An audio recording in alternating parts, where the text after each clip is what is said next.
The maximum number of members in any private company is limited or restricted to 200 members a year, other than except one-person company year. Private company commences its business activities as soon as it receives certificate of incorporation, controls the composition of the board of directors. They're saying that when the X company is holding all the functions of the Y company.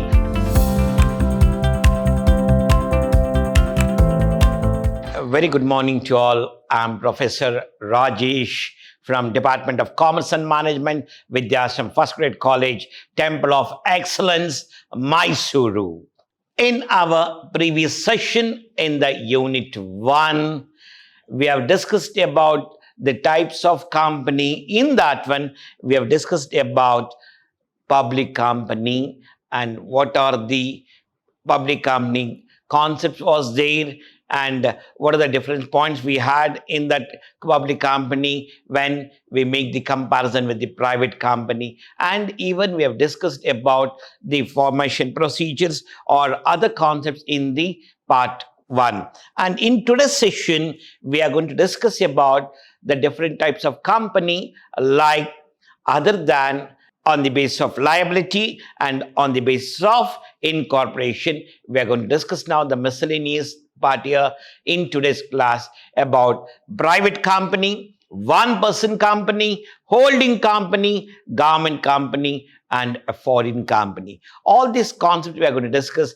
under which section it has been defined, and if they want to call a dormant company, what are the rules and regulations are there? If they want to call a private company, what are the terms and conditions are there? And what is the minimum number of members are required to form a private company, and what is the maximum number are required to form a private company. In this session, private company, the definition is under section 2 subclause 68 of Companies Act of 2013. They say that when a private company means a company which by its articles, means based on the articles, we are going to say this is a private company. Here there is a restriction to transfer the shares.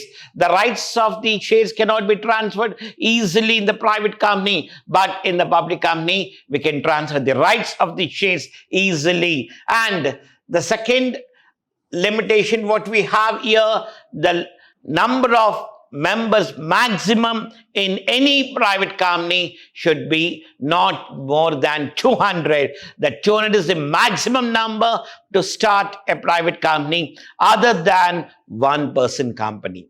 Other than one-person company, for all the private companies, the minimum is 2 and the maximum is 200. The private company should end its name. They are saying that when every private company will end their names with private limited. They end the name with the private limited, and to start any private company, we require at least the number of members are at least 2 members are required to start any private company. The maximum number of members in any private company is limited or restricted to 200 members a year, other than except one-person company year.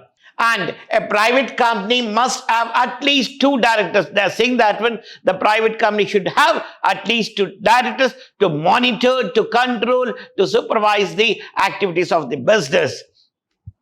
A private company should have minimum paid up capital of 1 lakh. They're saying that when if I want to start any private company, the minimum required paid up capital should be 1 lakh.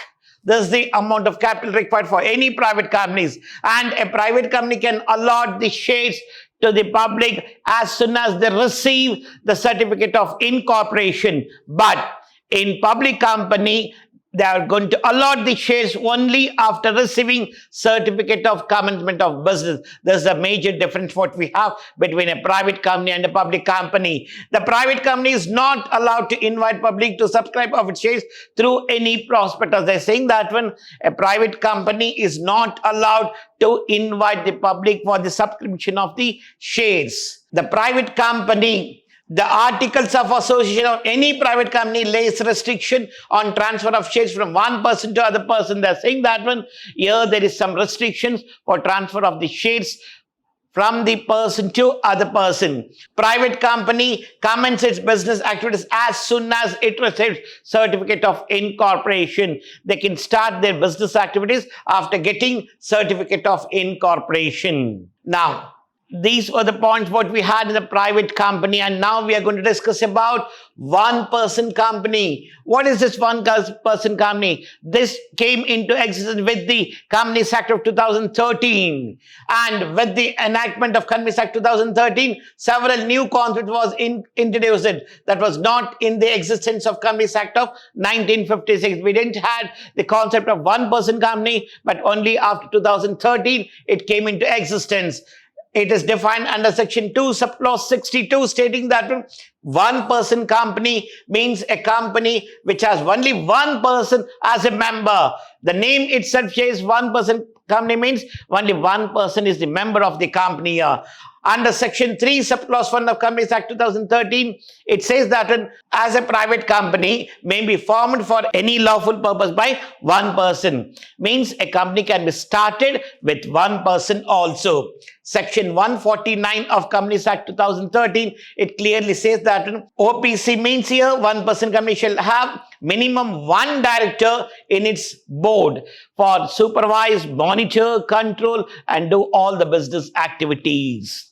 And the next company we have here, foreign company. Foreign company is a company which is defined under section 2, subclause 42 of Companies Act of 2013. It says that when any company or body corporate incorporate outside India, means the corporation means incorporation means the registration has been made outside India, but the business activities are taking place in our country either physically or through electronically. If they're doing business activities within India, they're called foreign company, but their registered office is there outside India. This is the meaning what they are saying, that one conducts any business activity in India other than in any other manner. Section 379 to 393 of the Companies Act 2013 prescribes the provision which are applicable on such companies. They are saying that one clearly which provisions are applicable for a foreign company and how it can be called as a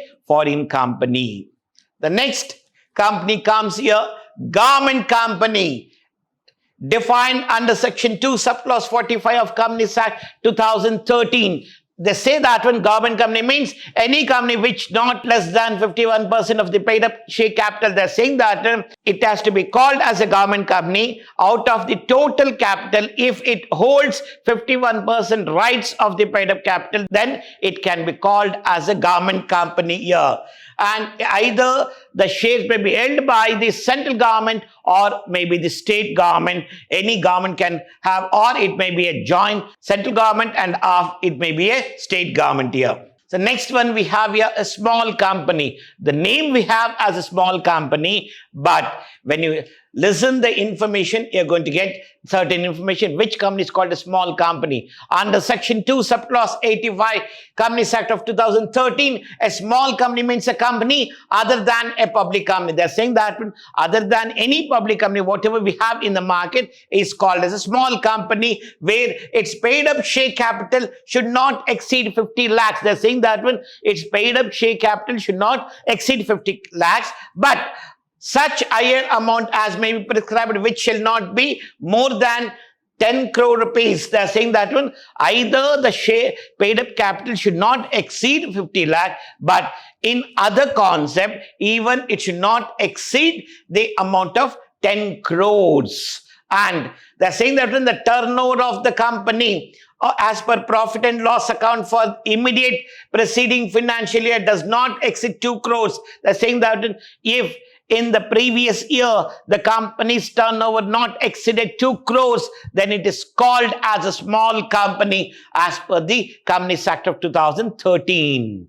And next we have here subsidiary company. The subsidiary company is nothing but the company subsidiary in relation to any other company. That is to say that the holding company means a company in which the holding company controls the composition of the board of directors. They're saying that when the X company is holding all the functions of the Y company. So here Y company is called subsidiary and H company is called holding company. Like this, they're going to have the relationship. Means the entire control will be made by the holding company. The decisions will be taken by the holding company. The activities run by the subsidiary company as per the directions of holding company, and they cannot take any decisions here.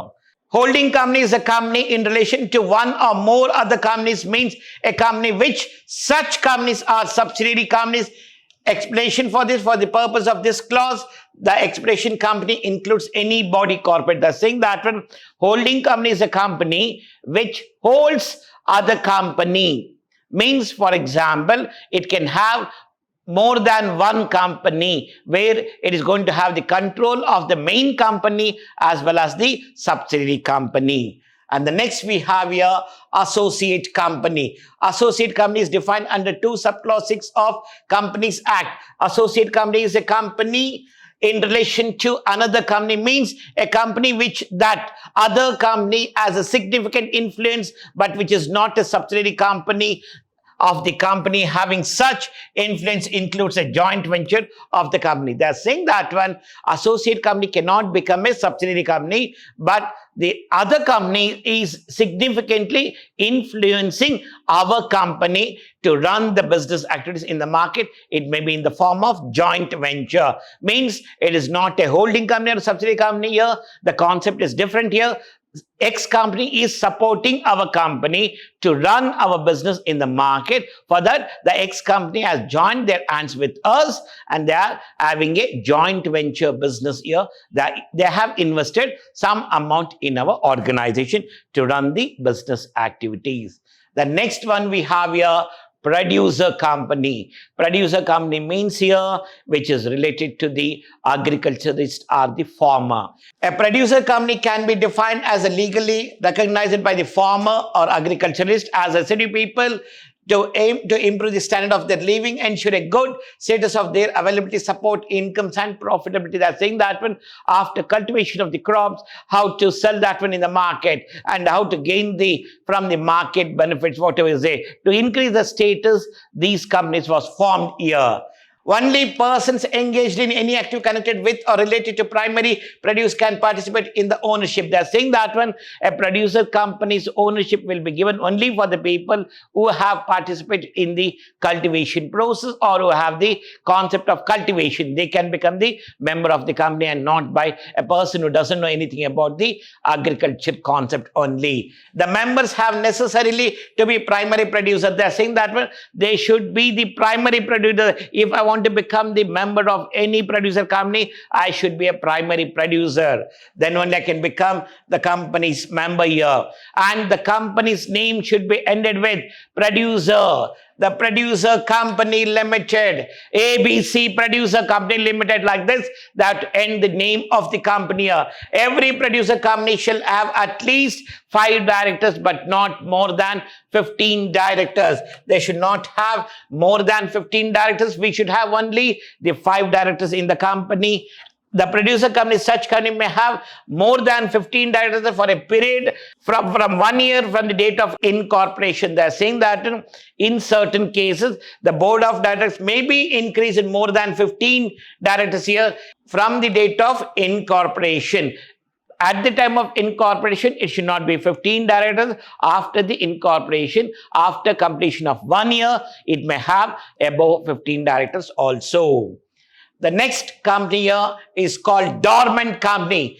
In the case of companies formed and registered under this act for a future project, they're saying that one dormant company is a company which is formed for the future projects. They're saying that one in the upcoming years or in the upcoming days, we are going to get some projects. Let us register our name with the ROC.